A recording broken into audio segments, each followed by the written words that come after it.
Did you know that over 40% of adults consider themselves to be shy? It's a staggering number when you think about it. That's almost half of the adult population grappling with shyness, battling it out in their day-to-day life. But why is this number so high? Well, there's a multitude of reasons. Social pressures, for one, play a significant role. We live in an age where extroversion is often celebrated and introversion, mistaken for shyness, is misunderstood. This societal bias can make those who are naturally reserved or introverted feel that they are somehow lacking, pushing them into the realm of self-perceived shyness. Then there are personal factors. Childhood experiences, genetic predispositions, and even upbringing can contribute to shyness. It's a complex web of factors, each one as unique as the individual experiencing it. Now let's pause for a moment and think about a famous personality, Elon Musk. Yes, the billionaire entrepreneur who's at the forefront of some of the most groundbreaking innovations of our time. But did you know that he used to be incredibly shy?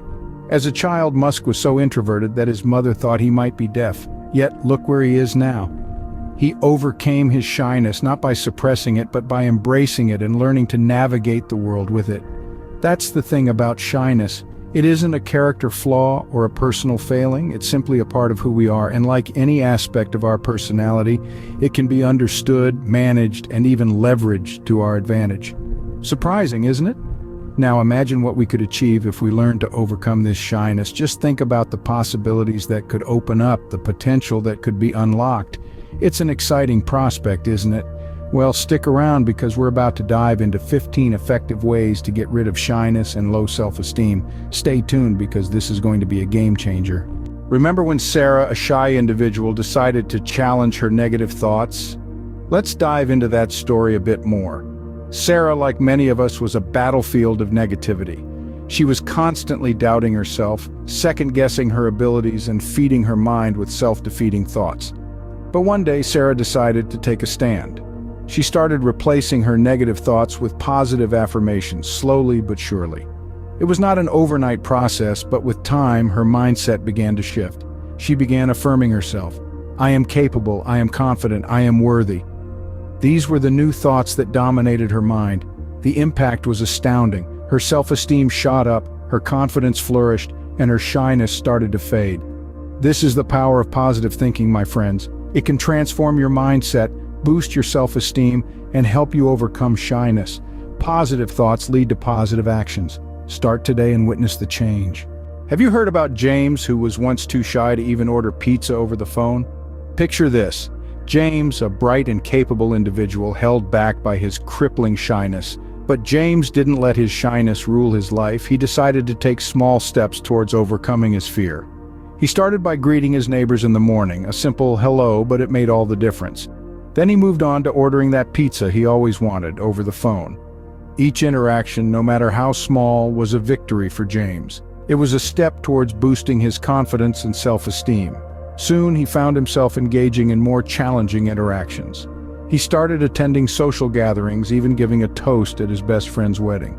It was a journey filled with ups and downs, but each step forward was a step towards a more confident James. Remember, every interaction is an opportunity to grow.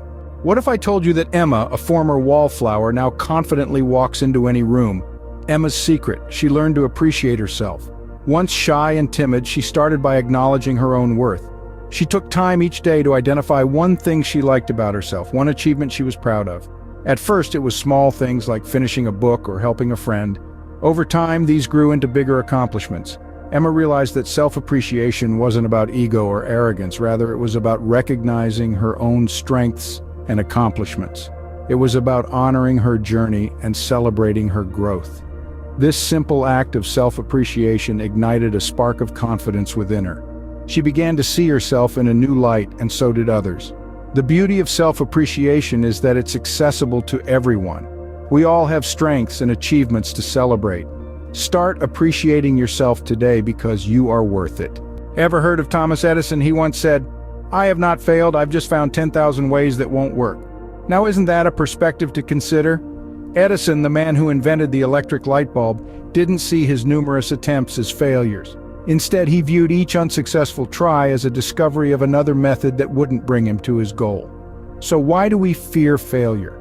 Maybe because society often stigmatizes it. but failure is an integral part of life. It's a stepping stone to success. Without it, how would we learn? How would we grow? Each time we stumble, we gain knowledge and experience that equip us for the next challenge. Let's think about Edison again. If he had been afraid of failing, he might not have continued experimenting, and then we might still be living in darkness. So remember this, do not fear failure, but learn from it. It's your stepping stone to success. Did you know that Michael Phelps, the most decorated Olympian, struggled with self-esteem issues? It might be hard to believe, but even the greatest athletes can grapple with self-doubt and shyness. So, what role does physical health play in this? Let's talk about exercise. Not only does it sculpt your body, but it also sculpts your mind. When you work out, your body releases chemicals called endorphins. These little mood boosters are often referred to as feel-good hormones. They trigger positive feelings and reduce the perception of pain, similar to the effects of morphine. Imagine having a natural, healthy way to uplift your mood and self-esteem. But it's not just about the biology. Physical exercise is a reflection of discipline, commitment, and self-care. When you push beyond your limits, when you run that extra mile or lift that extra weight, you're sending a powerful message to yourself. I am capable, I am strong. Now let's circle back to Michael Phelps. Despite his incredible success, he faced significant mental health challenges, including low self-esteem. But he didn't let it define him. Instead, he used his physical conditioning as a tool to fight back. The pool became his sanctuary, a place where he could channel his energy, build his confidence, and tackle his insecurities. Every stroke, every lap was a step towards a healthier mind. Physical health is not just about looking good, it's about feeling good. It's about harnessing the power within you to overcome obstacles, not just in the gym or on the track, but in your mind as well. When you're physically healthy, you're not just building muscles, you're building resilience, self-esteem, and confidence. So next time you're feeling shy or doubting your worth, put on those running shoes or dive into that pool. Let your body lead the way to a stronger, more confident you. Remember, a healthy body fosters a healthy mind. Scene script. Have you ever felt like you don't fit in? So did Lady Gaga, and look where she is now. We're all familiar with the pop sensation Lady Gaga, right? But did you know that she wasn't always the confident, eccentric, and successful artist we know today?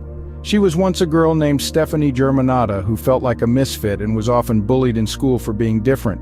But instead of trying to blend in, she chose to embrace her uniqueness, and that's what ultimately led her to stardom. This brings us to a crucial point in our journey to conquer shyness and low self-esteem, embracing our uniqueness.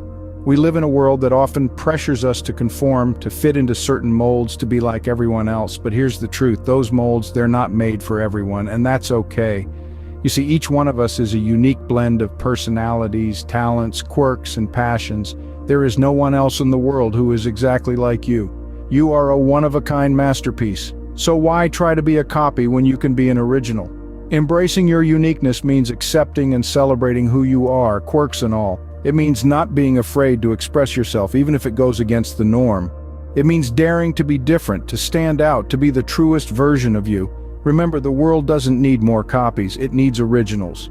It needs people who are not afraid to break the mold, to challenge the status quo, to bring something new to the table. And you, my friend, you have that potential. You have something unique to offer. Don't hide it, don't suppress it, let it shine. Your uniqueness is not a flaw, it's not something to be ashamed of, it's your superpower. It's what sets you apart, it's what makes you, you. So the next time you feel like you don't fit in, remember Lady Gaga. Remember how she turned her uniqueness into her greatest strength, and know that you can do the same. You are unique, and that's your greatest strength. Embrace it.